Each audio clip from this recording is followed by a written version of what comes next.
बिस्मिल्लाहिर्रहमानिर्रहीम। अस्सलाम वालेकुम स्टूडेंट्स। अब हमारा टॉपिक है स्ट्रक्चर ऑफ द ईयर। कान का जो स्ट्रक्चर है वो कैसा होता है, क्या क्या उसमें पार्ट्स हैं और वो क्या क्या फंक्शंस जो हैं वो सर अंजाम देते हैं, ये चीज़ें हम देखेंगे। Ear is sense organ of hearing, ये हेयरिंग के लिए सेंस ऑर्गन है। We hear different sounds through our ears. Energy of sound wave pressure is transducted into neural impulse. अब जो साउंड एनर्जी है वो वेव प्रेशर होता है बेसिकली, कि वेव्स के ऊपर कितना प्रेशर है। वो हमने पीछे जब हेयरिंग की बात कर रहे थे तो उसमें भी हमने वेव प्रेशर का जिक्र किया था कि जब वेव्स प्रेशर बढ़ता है उन पे वाइब्रेशन का, तो फिर वो हेयरिंग के लिए जो है वो आगे आती हैं, तो कान में वाइब्रेट होती हैं, तो हमें पता चलता है कि कोई आवाज़ आ रही है और ये न्यूरल इम्पल्स को जो है उसमें इसको चेंज कर देती हैं। कान के अंदर जो है वो ट्रांसडक्ट कर देती हैं न्यूरल इम्पल्स में वेव प्रेशर को। As the eye, most of the structure of ear simply transfer energy from without or within। ये एनर्जी के ट्रांसफ़र करता है एनर्जी फ्रॉम विदाउट और विदिन, ये बाहर से और अंदर दोनों साइड से जो है वो एनर्जी को रिस्पॉन्ड करता है और ट्रांसफ़र करता है। Ear can also be discussed as having three portions, outer, middle and ear. कान के वो तीन हिस्से हैं, बैरूनी कान जिसको हम कह सकते हैं, दरमियानी कान और अंदरूनी कान। आउटर ईयर जो बाहर वाला कान है, इट कंसिस्ट ऑफ पिना and the external auditory canal. ये किस चीज़ पे मुश्तमिल होता है? कान का पिना, जो कान हमारे लगा हुआ होता है हमारे बॉडी पार्ट पे, कान वो वाला हिस्सा, एंड ऑडिटरी कैनाल, और उसके अंदर जो एक नाली जो अंदर से जा रही होती है जिसमें वैक्स होती है, जब हम कान साफ़ करते हैं तो उसमें से वैक्स को निकालते हैं, वो वाला पार्ट जो है वो इस पर मुश्तमिल होता है, pinna. Outer part of the ear called pinna, its function is to collect sound waves. इसका काम ये क्या है कि ये साउंड वेव्स को कलेक्ट करता है and funnel them interior to the ear, और फिर ये कान के अंदरूनी हिस्से, दरमियानी यानी अंदर के वाले हिस्से की तरफ उसको भेजता है। Then is auditory canal, a slightly bend tube approximately 2.5 centimetre long. Auditory canal जिसकी अभी हमने बात की थी कि वो जहाँ पे वैक्स वगैरह मौजूद होती है, कान को हम साफ़ करते हैं, वो वाली नाली, ये 2.5 centimetre long and about 7 mm diameter, और चौड़ाई में डायमीटर में ये 7 मिलीमीटर होती है। ऑडिटरी कैनाल इज़ वैक्सड, यहाँ पे वैक्स मौजूद होती है, so the dust particles can be absorbed, और तो इस वजह से इसकी डस्ट जो वैक्स होती है उसके अंदर जो डस्ट पार्टिकल्स होते हैं वो यहीं पे स्टॉप हो जाते हैं, अब्जॉर्ब हो जाते हैं, और वो कान के अंदरूनी हिस्सों की तरफ फिर जा नहीं पाते। This wax protects the year from dust and dryness, ये ड्राइनेस से भी कान की हिफाजत करती है कि कान में खुश्की नहीं होने देती, और ये वैक्स जो है उसको तर रखती है। And keeps the auditory canal soft and fit, और इसको सॉफ्ट रखती है, फिट रखती है। ये देखें ना, ये आउटर पिन है, that is outer ear pinna जिसको हम बोलते हैं, और ये अंदर जहाँ से हम निकालते हैं ये ऑडिटरी कैनाल है इसकी, बेसिकली यही वाले पोर्शन की अभी हम जब बात कर रहे थे तो इसको देख रहे थे। अच्छा, next is at the far end of the auditory canal, यानी ऑडिटरी कैनाल के एंड पे sound pressure comes into contact. यहाँ पे फिर जो साउंड का प्रेशर है ना यहाँ पे बनता है, और द एयर ड्रम जिसको हम एयर ड्रम बोलते हैं। For example tympanic membrane, outer ear functions like a directional microphone that picks up the sound and modifies. ये माइक्रोफोन की तरह है कि ये साउंड को पिक करता है और इसको अंदरूनी कान की तरफ जो है वो मॉडिफाई कर देता है, यानी आगे भेज देता है, ट्रांसफ़र कर देता है। It depends on it's frequency, content and location of the space. ये इस पर फिर वो डिपेंड करता है कि वो आवाज़ किस तरफ से आ रही है, उस क्या आवाज़ें किस चीज़ की हैं, उनकी लोकेशन क्या है, कौन से वाली साउंड पे आ रही हैं। आप ज़रा इस चीज़ पे देखें, ये आउटर ईयर के बाद है, यहाँ पे 3 तरह की बोन है, ये देखें, हैमर बोन, ये जो इसको लोकेट कर रहा है, anvil bone and strip bone. ये 3 तरह की बोन्स होती हैं जो कान के अंदर होती हैं। फिर सेमी सर्कुलर कैनाल्स हैं, ये 3 जो है ना, उसने 3 अंदर बाहर, और उससे पहले ये सेमी सर्कुलर कैनाल्स हैं। ये auditory nerve to the brain, ये ऑडिटरी नर्व है, ये कान के अंदरूनी हिस्से की तरफ जो ब्रेन की तरफ जाती है। फिर ये एयर ड्रम यूस्टियन ट्यूब है, यूस्टियन ट्यूब, ये देखें, ये थोड़ा सा जो खला है ना इसके दरमियान में, दोनों पार्ट्स के, यानी कॉकलिया के दरमियान में और आगे कान के अंदरूनी हिस्से के दरमियान में। और कॉकलिया आप देखें, ये एक स्नेल की सूरत है, ये देखें कॉकलिया, ये एक स्नेल जिस तरह से एक बैठा होता है उस तरह से है। ये इसकी राउंड विंडो है इस जगह पे जो गोल है, और फिर ये एयर ड्रम में ये वाला पोर्शन जो है that is air drum and that is Oval window. ये वाली जो है ये ओवल विंडो है, ये राउंड विंडो है, और इस तरह से इसके जो है वो 3 पार्ट्स बन जाते हैं। Then is middle ear. This part consist of ear drum, जिसकी अभी हमने बात की कि ये एयर ड्रम पे कंसिस्ट होता है, ओसिसल्स एंड ओवल विंडो। ये ओवल विंडो जो अभी हमने यहाँ पे मैंने आपको दिखाई थी कि यहाँ पे ओवल विंडो है, इन चीज़ों पर मुश्तमिल होता है।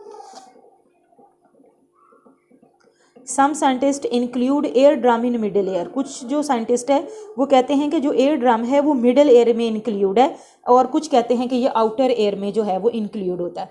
Air drum, the outer most membrane is called the air drum.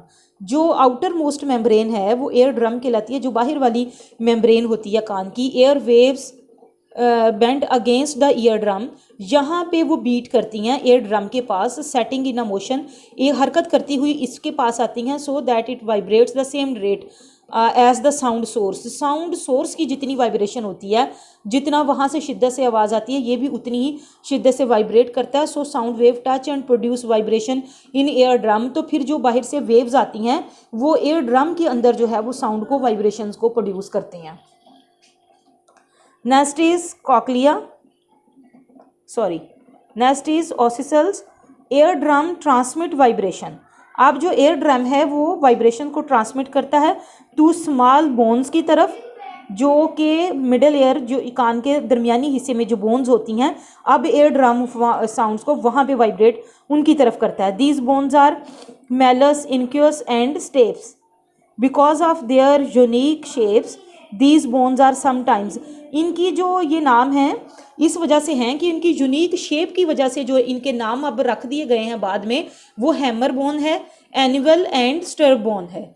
These bones are connect with another.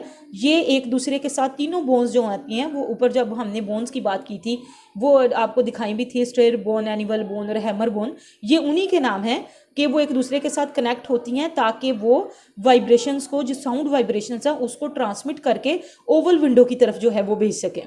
Oval window it is a membrane. ये भी एक मेम्ब्रेन होती है, मेम्ब्रेन होती है जिस तरह से एक लेयर होती है, आप कह सकते हैं कि ये एक लेयर है, इस तरह से ये मेम्ब्रेन एक प्रोटेक्शन लेयर जो होती है वो इस तरह से होती है,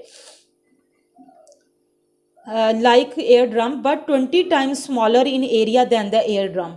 लेकिन ये एयर ड्रम से 20 टाइम्स जो है वो स्मॉलर है। As the ossicles pass the sound vibration along to the oval window. लेकिन जब ओसिसल जो है वो साउंड वाइब्रेशन को पास करता है ओवल विंडो से, they also amplify them increasing there force. तो वो भी उसको एम्पलीफाई कर देती हैं, यानी उसकी इंटेंसिटी को, उसकी साउंड को बढ़ा देती हैं। So the force applied on the oval window. अब जो ओवल विंडो के ऊपर जो फोर्स लगती है, considerably more pressure than the same amount of force applied to the air drum. वो उससे ज़्यादा प्रेशर में होती है जो एयर ड्रम के ऊपर उनका वाइब्रेशन प्रेशर जो है वो बनता है। Vibrations from the larger area of the air drum और funnel to the small area of the oval window. ये ज़्यादातर जो होती हैं वो एयर ड्रम में होती हैं और उसकी थोड़ी सी अमाउंट जो है वो फनल हो जाती है toward the area of the oval window. Oval window की तरफ जो है ये स्मॉल एरिया में आ जाते हैं। For its efficiency the average air pressure within the middle air must be equal to atmospheric pressure existing in the outside environment। जो एक आउटसाइड एनवायरनमेंट में जो वाइब्रेशन का प्रेशर बनता है उतना ही प्रेशर जो है उसकी बेस्ट एफिशिएंसी के लिए उतना ही कान के अंदर होना चाहिए। यूस्टियन ट्यूब है। This tube connects the middle air and the throat. ये कान के दरमियानी हिस्से को और गले को आपस में मिलाती है।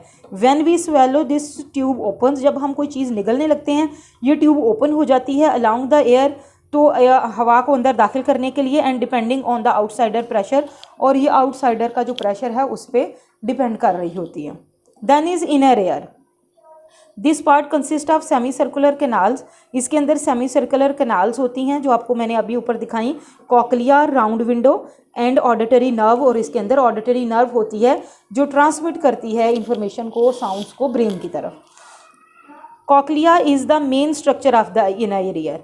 अंदर वाला जो मेन स्ट्रक्चर है ये उसका, ये देखिए इस वाली फॉर्म में आपको यहाँ पे भी जो कॉकलिया दिखाया था वो इस तरह से है ना, इस तरह से वाली फॉर्म में आपको दिखाया था। ये मेन स्ट्रक्चर है इनर ईयर का। When sound waves pass beyond the oval window. अब ओवल विंडो के पास से, ये देखें ओवल विंडो के पास से जब साउंड गुजरती है बिकम्स न्यूरल इम्पल्स नर्व, तो ये न्यूरल इम्पल्स में चेंज हो जाती है। When sound waves pass beyond the oval window, लेकिन जब ये ओवल विंडो के पीछे से या पास से गुजरती हैं, they are like the inner ear, तो वो इनर एयर की तरफ जो है वो फिर जाती हैं। Cochlea is a tubular fluid field, ये एक ट्यूब की तरह का जो फ्लूइड फील्ड स्ट्रक्चर है जिसके अंदर फ्लूइड एक तरह का कोई जो है वो भरा हुआ होता है। That is called up like a snail, और स्नेल की तरह की इसकी शक्ल है। It contains the actual receptors of cells for hearing, और हेयरिंग के लिए जो एक्चुअल रिसेप्टर सेल्स है वो इसके अंदर मौजूद होते हैं। Cochlea only has 2 openings, oval window and round window, इसकी 2 ओपनिंग है, round window and open window. These 2 elastic services allow pressure to be distributed with in the fluid. अब कॉकलिया के अंदर जो फ्लूइड होता है, ये दोनों सर्फेसिस उसको प्रेशर को उनके अंदर डिस्ट्रीब्यूट होने का जो है वो अलाउ करती हैं। Cochlea is a 3 wedge shaped chamber, इसके 3 वेज शेप्ड चैम्बर आप देखेंगे इसके अंदर ग्रीन है, रेड है, और ये 3 वेज शेप्ड इसका जो है वो सर्कल है।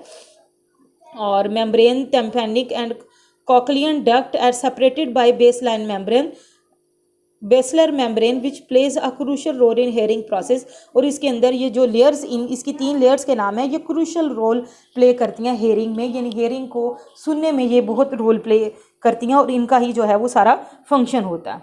With in the steps vibrates against the oval window fluid inside the cochlea is set into motion in the same rate, जैसे ही वो वाइब्रेट करती हैं ओवल विंडो में लहरें, तो उसी रेट से जो उसके अंदर कॉकलिया के अंदर जो फ्लूइड होता है वो उसी सेम रेट से वाइब्रेट करता है। The basilar membrane bends and down vibration along portion of the basilar membrane corresponded to different sound frequency, और इसके साथ जो आवाज़ें हैं वो मुख्तलिफ किस्म की फ्रीक्वेंसी पैदा कर देती हैं, मुख्तलिफ किस्म की जो है वो फ्रीक्वेंसी को कान के अंदर ले आती हैं। Hair cells live in the basilar membrane, और these hair cells are actually sensory receptor, ये हेयर सेल्स होते हैं बेसिकली, तो ये सेंसरी रिसेप्टर्स होते हैं हेयरिंग के लिए। Hearing occurs when the tiny hair cells are stimulated by the vibration, और यही कान की जो इरताश है, जो आवाज़ों का, आवाज़ की लहरों का, वो जब इसके अंदर इरताश होता है तो ये जो टाइनी हेयर सेल्स हैं ये भी स्टिमुलेट हो जाते हैं, तो फिर हेयरिंग जो है वो प्रोड्यूस होती है। इस वजह से इन membrane which bends the hair, ये हेयर को जो है वो फिर वाइब्रेशन इन पर भी इफेक्ट डालती है। Organ of Corti, it is the receptor organ which we call hair cells, जिनको हम हेयर सेल्स बोलते हैं, ये वो हैं। दो आ process the mechanical pressure of the basilar membrane on the hair cell, अब जो बेसलर मेम्ब्रेन का प्रेशर है वो इन हेयर सेल्स के ऊपर जो है वो बनता है। और न्यूरल इम्पल्स फिर leave the auditory nerve travelling towards the temporal lobe, और फिर ऑडिटरी जो ये न्यूरल इम्पल्स है वो ऑडिटरी टेम्पोरल लोब की तरफ ट्रैवल करती है आवाज़ को लेकर, और बाकी चीज़ों को फिर वो नर्व इम्पल्स को छोड़ जाती है। द सेमी सर्कुलर कैनाल्स, वो जो आपको 3 सेमी सर्कुलर कैनाल्स पीछे हमने इमेज में देखी, these are located in the ear and contain the sensory receptor, इनके अंदर सेंसरी रिसेप्टर्स होते हैं। Head motion caused we tilt and move our heads और बॉडीज़, ये जो है हमारी बॉडी को, हमारी हेड को मूव करने में, इधर उधर मूवमेंट करने में जो है वो रोल प्ले करते हैं। These canal consist of 3 fluid field circular tubes, जिनको हमने सेमी सर्कुलर कैनाल करा है वो 3 हैं, यानी ये राइट टू लेफ्ट हैं, और फ्रंट टू बैक हैं, अप टू डाउन है। Front hair cells in the semi circular canal, अब सेमी सर्कुलर कैनाल्स के अंदर जो हेयर सेल्स हैं they are involve in transmitting information about balance और मूवमेंट, तो इंसान की बॉडी को जो हम चलते हैं उसका बैलेंस और उसकी जो मूवमेंट है उसके दरमियान जो बैलेंस है वो इन्हीं सेमी सर्कुलर कैनाल्स को जो है उसको भी देखती हैं, हेयर सेल्स उसको भी देख रहे होते हैं। अदरवाइज़ अगर वो कान का फ्लूइड जो है ना, फुल फ्लूइड जो हमारी वो ट्यूब्स होती हैं, अगर वो ना हों और सही तरह से वो काम ना करें, उनमें कोई प्रॉब्लम आ जाए तो इंसान चलता नहीं, लड़खड़ाने लग जाता है, वो अपनी बॉडी को बैलेंस नहीं कर सकता, बैलेंस करके चलना फिरना उसका जो है वो ख़त्म हो जाता है, और उसकी बॉडी की जो मूवमेंट्स हैं वो कोऑर्डिनेटेड नहीं रहते।